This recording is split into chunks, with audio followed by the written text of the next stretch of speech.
हातकणंगले तालुक्यातील हुपरी इथल्या नगराध्यक्षपदासाठी मुंबई इथं होणाऱ्या आरक्षणाकडे हुपरी शहरवासियांचं लक्ष लागलं होतं।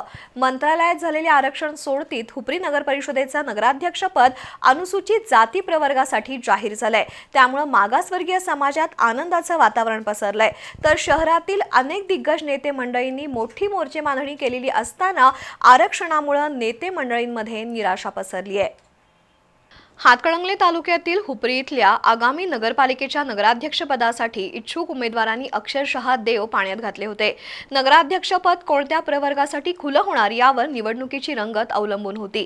मुंबईत मंत्रालयात झालेल्या आरक्षण सोडतीत नगराध्यक्षपदाचं आरक्षण अनुसूचित जाती प्रवर्गासाठी जाहीर झालं।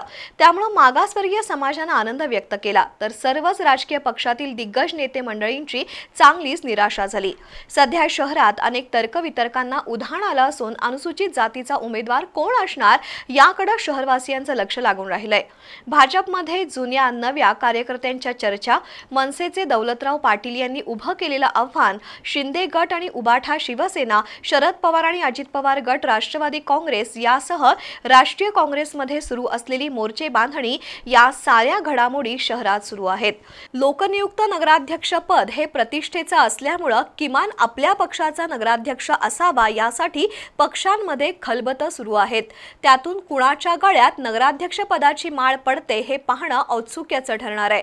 मागील निवडणुकीत 17 नगरसेवक पदांसाठी झालेल्या निवडणुकीत भाजपच्या लोकनियुक्त नगराध्यक्षा जयश्री महावीर काट या उच्चांकी मतांनी निवडून आल्या होत्या। भाजपचे 7 तर आवाडे गटाच्या ताराराणी आघाडीचे 5, शिवसेना, मनसे, अपक्ष प्रत्येकी 2 नगरसेवक विजयी झाले होते। त्यामध्ये राष्ट्रीय काँग्रेस पक्षाची मोठी वाताहत झाली होती।